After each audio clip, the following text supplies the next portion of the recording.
Good morning, Mr. Long. Today I'm presenting on the problem-based question of Brenda and Abraham. According to the Law of Property Act 1925, Section 205, land includes buildings, parts of buildings, and tangible things forming part of the land which categorized as corporeal heritage domain, establishing a connection between parts of buildings and fixtures.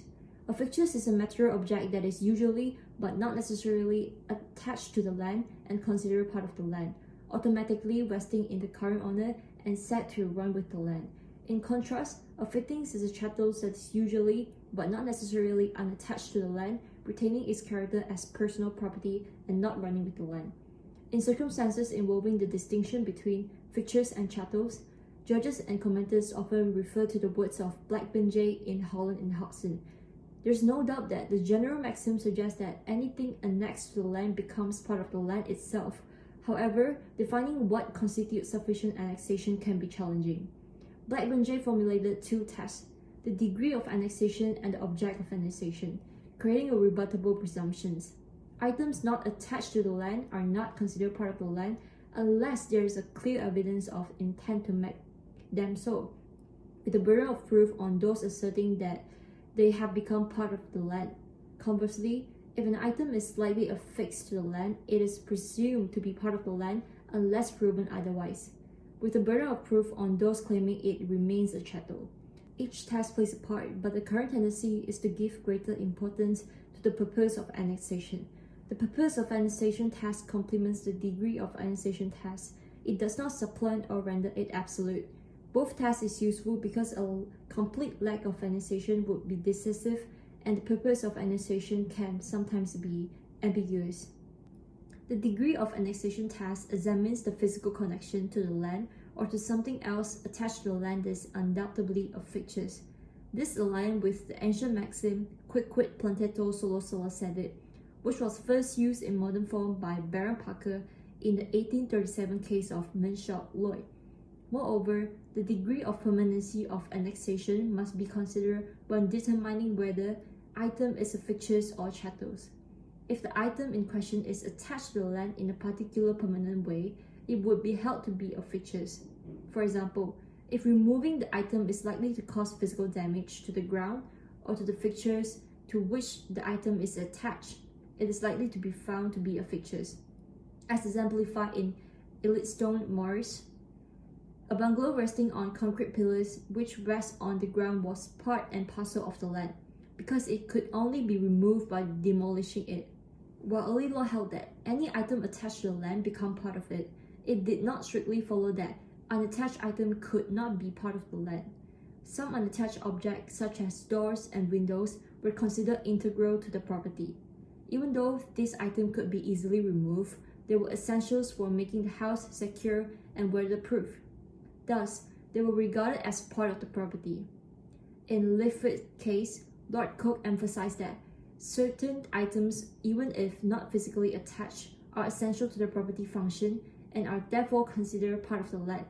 The concept of constructive annexation broadens the understanding of what constitutes a fixtures beyond mere physical attachment. Despite the degree of annexation test discussed, not everything that is bolted down is intended to be a fixtures. The lack of intention would indicate the item is a chattels rather than a fixtures. Intention is usually inferred from the circumstances and communication between the parties.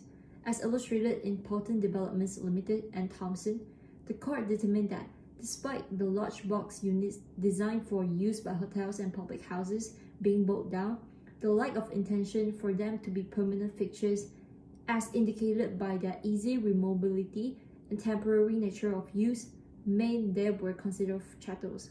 Similarly, in Wessex Reserve Forest and White, the portable building's temporary nature and intended removability upon the termination of the tenancy established its status as a chattels.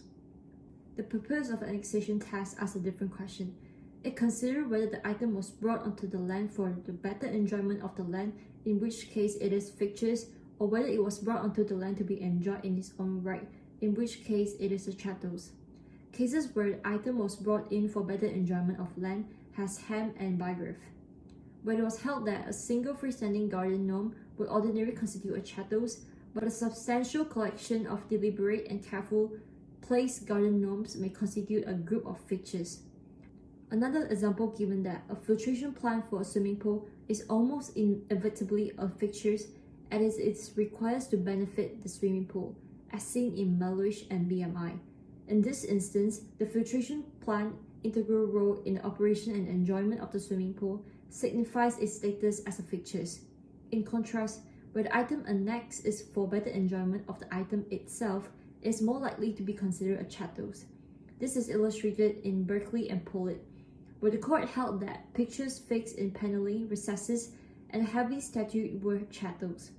The judge viewed that the pictures and statues were much to the taste of the occupiers at that time and were intended for personal enjoyment, not as integral parts of the property, and thus could be removed by the vendor. This contrast between the two different types of purpose illustrates the importance of the item purpose and intended permanence in determining whether it is classified as chattels or a fixtures. Moving on to the application part, contrary to the general rule that objects annexed to the land become part of the land itself, there are circumstances where an attached object might be considered part of the land, as demonstrated in Dankert Gregory. This case concerned heavy ornamental marble statues of lion resting merely by gravity in strategic locations were held to have been intended to merge with the land as an integral component of an intention to improve the land. Blackburn J. delivered his judgment, stating that if the intention to make the articles part of the land is apparent, then they do indeed become part of the land. Lord Remley in this case did not use the term fixtures explicitly, preferring instead to discuss whether the item in questions were strictly and properly part of the architectural design. Lord Remley's judgment tends to be more narrow on the object integration into the architectural design, while Blackburn J's broader approach considered the apparent intention behind placing the objects, potentially classifying more items as fixtures regardless of their physical attachment. In Re Wiley, the principle was later affirmed.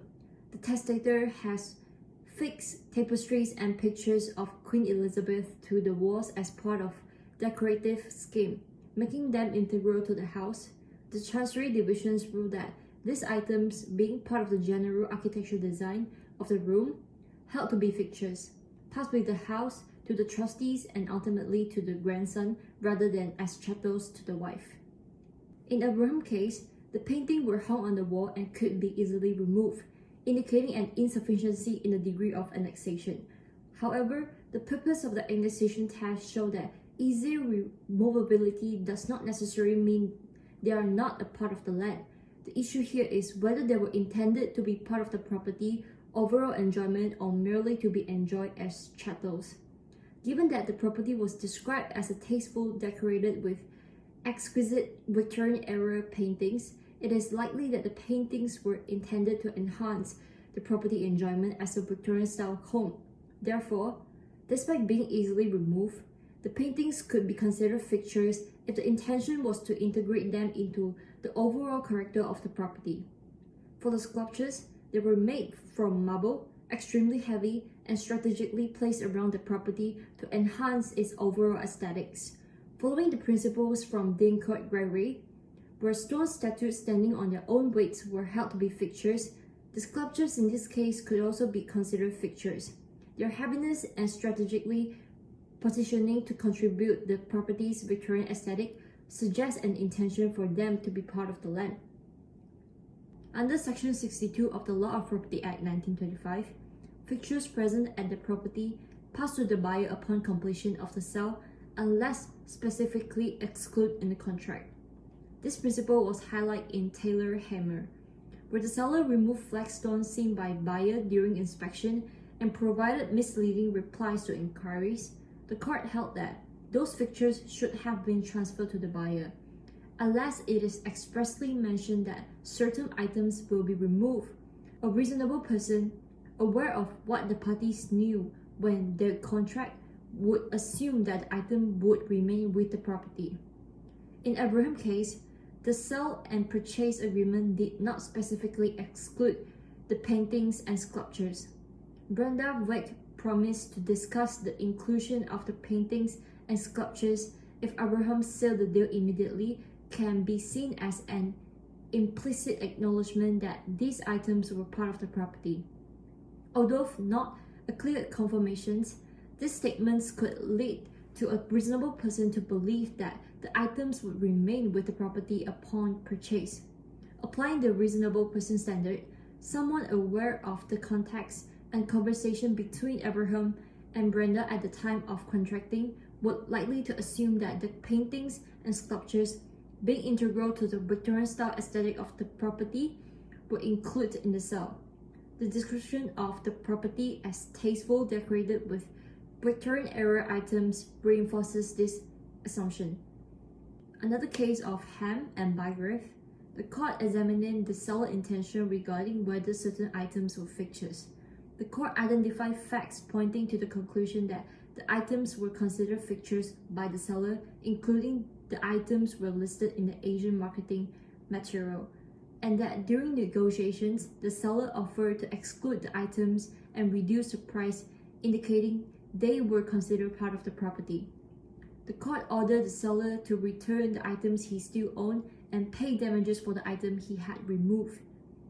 The seller was stopped from denying that they were part of the property because the buyer relied on Asian particulars stating they were included in the sale.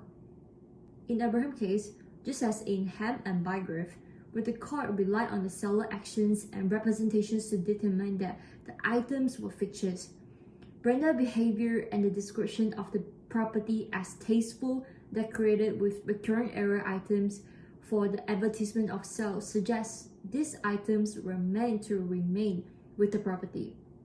Thus, a reasonable person considering the context and communications between the parties would likely conclude that these paintings and sculptures were included in the sale. Additionally, the fact that Abraham specifically inquired about the inclusion of the paintings and sculptures in the sale, and Brenda's response that they could discuss it further if he sealed the deal immediately, shows an intention to include these items in the sale. Abraham faced several challenges in asserting that the paintings and sculptures should be included in the sale of the property. The primary issue is the absence of an explicit mention of this item in the sale and purchase agreement, making it difficult to prove they were intended to pass with the property. Brenda's vague assurance about discussing the inclusion if Abraham sealed the deal immediately adds to the ambiguity, and it is not clearly defined or documented. Furthermore, Brenda might argue that the high value of the paintings and sculptures make it unreasonable to assume they were included in the sale without explicit agreement. Additionally, distinguish between fixtures and chattels is challenging. While the sculptures are heavy and strategically placed, the paintings are easily removable, requiring Abraham to prove that both were intended as permanent fixtures, enhancing the property's Victorian aesthetic. In conclusion, despite these challenges, Abraham is likely to succeed. Abraham has several potential outcomes. He could seek a court order for Brenda to return and reinstall the paintings and sculptures, restoring the property to its inspect condition, provided he can prove they were fixtures. Alternatively, if returning the item is not feasible, Abraham might be awarded monetary compensation equivalent to the cost of replacing the paintings and sculptures, thereby restoring the property value and aesthetic. Additionally, given Brenda's ambiguous and potentially misleading replies, the court might consider awarding additional damages for deceit, compensating Abraham for any loss incurred due to the misrepresentation. However, this is less likely to succeed. Each of these outcomes would depend on successful demonstrating the item's integral role in the property character and the reasonable expectation they would remain with the property. Thank you. That's all for my presentation.